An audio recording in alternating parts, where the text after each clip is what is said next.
Assalamualaikum warahmatullahi wabarakatuh. Kembali lagi bersama Ibu Kurnia Febrianti. Kali ini kita akan melanjutkan materi mengenai penerapan hukum Bernoulli. Sebelumnya kita sudah belajar mengenai hukum Bernoulli ya. Dengan persamaannya masih ingat?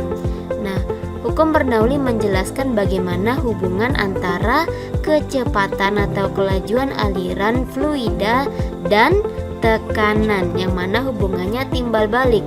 Kalau kecepatannya kecil, bagaimana tekanannya? Tekanannya besar ya. Kalau kecepatan besar berarti di situ tekanannya kecil. Nah, ada beberapa penerapan hukum Bernoulli yang akan kita pelajari. Di antaranya, satu adalah gaya angkat sayap pesawat, karburator, penyemprot nyamuk, venturimeter, tangki berlubang atau teori Torricelli, kemudian terakhir ada tabung Newton. Oke, kita mulai untuk yang pertama, gaya angkat sayap pesawat. Ananda pernah memperhatikan tidak bagaimana sebuah pesawat dapat terbang di udara, padahal kita tahu ya, pesawat itu ukurannya besar dan pasti berat. Ya, bagaimana caranya dia bisa terbang di udara? Nah, udara termasuk fluida ya. Nah, kira-kira bentuk pesawat seperti ini kan. Nah, ini yang di atas ini adalah aliran udara yang mengalir. Nah, pesawat itu dapat terbang karena adanya pengaruh gaya angkat sayap pesawat. Oke, nah gaya angkat sayap itu disebabkan perbedaan kelajuan udara dan tekanan di atas dan di bawah sayap pesawat. Nah, kita menggunakan hukum Bernoulli dalam menemukan gaya angkat sayap pesawat.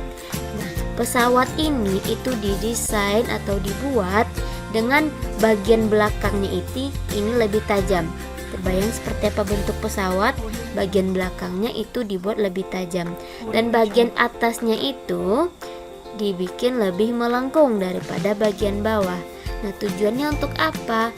Tujuannya adalah agar garis arus pada sisi bagian atas ini lebih rapat daripada bagian bawah. Artinya, kalau garis arus bagian atas ini lebih rapat, maksudnya kecepatan atau kelajuan dari aliran udara itu besar. Kalau alirannya besar atau kecepatannya besar di atas sini, bagaimana tekanannya? Menurut hukum Bernoulli, tekanannya akan kecil. Nah, ini dia. Kelajuan aliran udara di atas sayap itu lebih besar daripada di bawah sayap.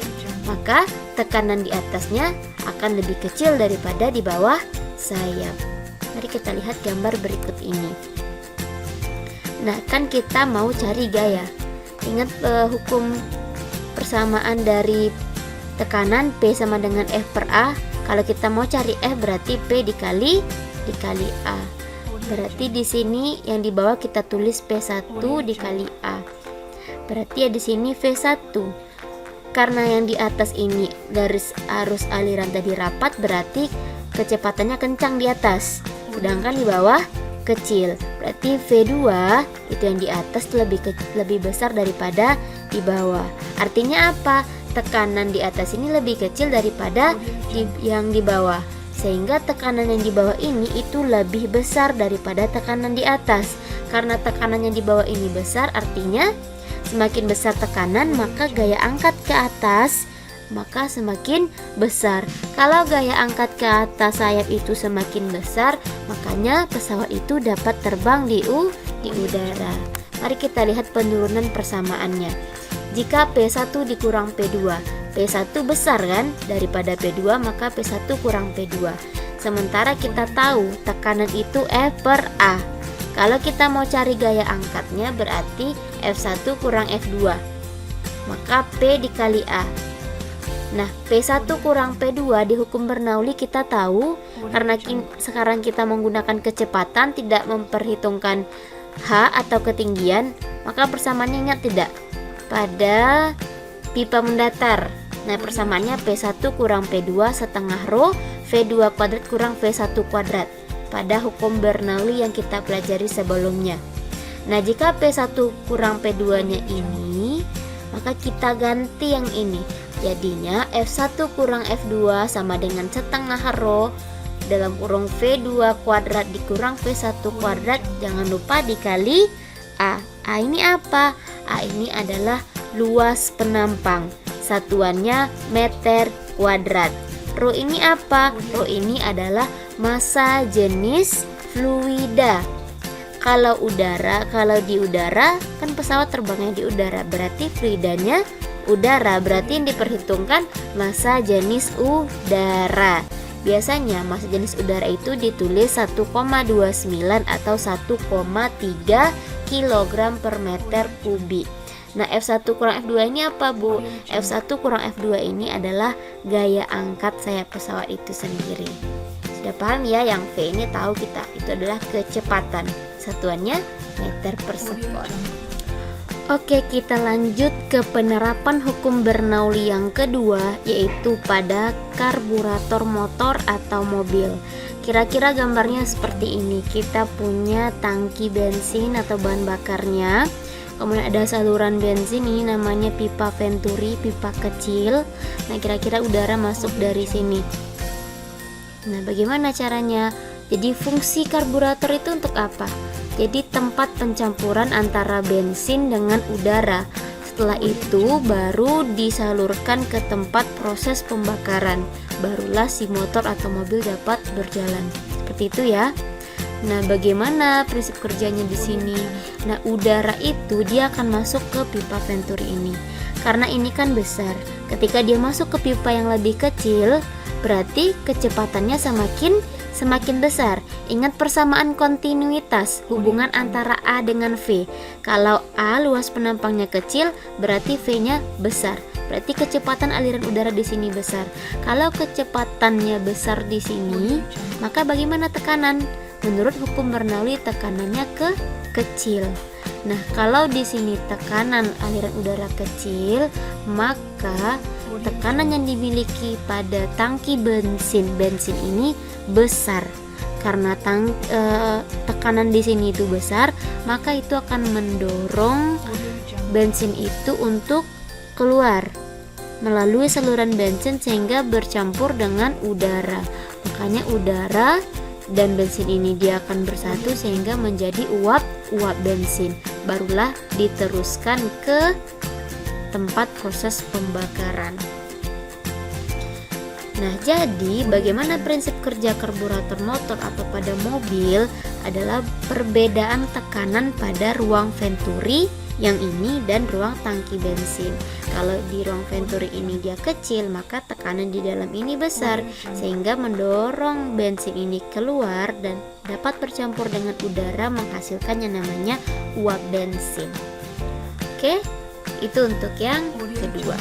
Selanjutnya penerapan ketiga pada alat penyemprot nyamuk. Nah, kira-kira gambarnya seperti ini. Alat penyemprot racun serangga atau penyemprot nyamuk. Nah, gimana caranya? Ketika kita ingin menyemprotkan racun atau cairan ini, maka kita perlu memompa penghisapnya dulu. Ketika kita memompa, maka udara akan masuk melalui pipa Venturi di dalam sini. Kemudian, nah ingat ya, kalau dia masuk ke pipa Venturi, pipa yang lebih kecil, kecepatannya akan besar. Kalau kecepatannya besar, maka tekanannya kecil. Nah, karena kecil di pipa Venturi itu, bagaimana tekanan pada tempat cairan? Tekanan pada tempat cairan akan besar. Karena besar, maka akan terdorong keluar cairan ini. Kemudian dia akan keluar bersama dengan udara seperti semburan kabut halus. Nah, dia akan keluar, cairan ini bergabung dengan udara, bentuknya seperti semburan kabut halus. Nah, kira-kira sama ya dengan sebelumnya, dengan karburator. Pencampuran udara dengan cairan. Yang tadi di sini itu cairan racun serangga, yang tadi itu adalah bensin atau bahan bakar dari motor atau mobil. Nah, Ibu rasa sudah paham ya? Ananda hanya perlu tahu bagaimana konsep dari hukum Bernoulli, persamaan kontinuitas. Oke? Kalau sudah paham, kita lanjut ke contoh soal. Contoh soal kita mengenai gaya angkat sayap pesawat. Kita tadi punya rumus kan? Nah, sekarang kita aplikasikan ke persoalan fisika. Sebuah pesawat tergerak dengan kecepatan tertentu sehingga udara yang melalui bagian atas pesawat dan bagian bawah sayap yang luas permukaannya 60 meter kuadrat bergerak dengan kelajuan masing-masing 320 meter per sekon dan 290 meter per sekon. Massa jenis udara 1,3 kg per meter kubik. Hitung besar gaya angkat sayap pesawat terbang dalam Newton. Oke, itu bentuk soal. Ayo kita telaah. Katanya ada pesawat yang bergerak. Kemudian di sini ada luas permukaan, berarti ini adalah A. A sama dengan 60 meter kuadrat. Nah, pesawat itu bergerak dengan kelajuan masing-masing. Nah, di sini dikasih tahu melalui bagian atas dahulu baru bagian bawah. Berarti 320 ini adalah kecepatan sayap pada bagian atas, sementara 290 adalah bagian ke bawah. Berarti tadi kita kasih nama ini V2, berarti ini V1 karena kecepatan di atas sayap pesawat itu lebih besar daripada kecepatan di sayap bagian bawah. Betul? Nah, ini adalah rho, udara 1,3.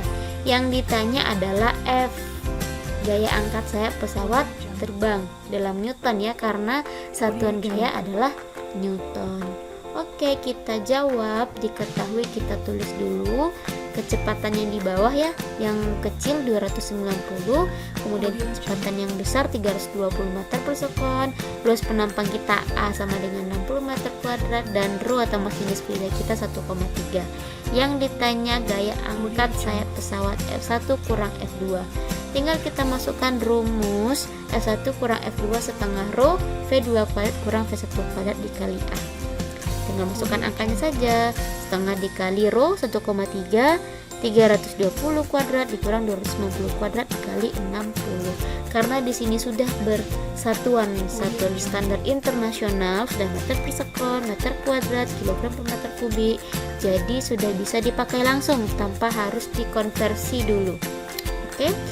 Silahkan ini dikuadratkan, hasilnya adalah 8.300. Anda tinggal kalikan saja ini semuanya, maka kita akan dapat gaya angkat sayap pesawat terbang itu sebesar 713.700 Newton. Gampang sekali bukan? Nah, oke, cukup sekian materi hari ini. Kita akan lanjutkan di video berikutnya mengenai venturimeter, tabung teriseli atau tangki berlubang, dan tabung pitot. Oke, sekian dulu. Assalamualaikum warahmatullahi wabarakatuh. Sampai jumpa di video berikutnya.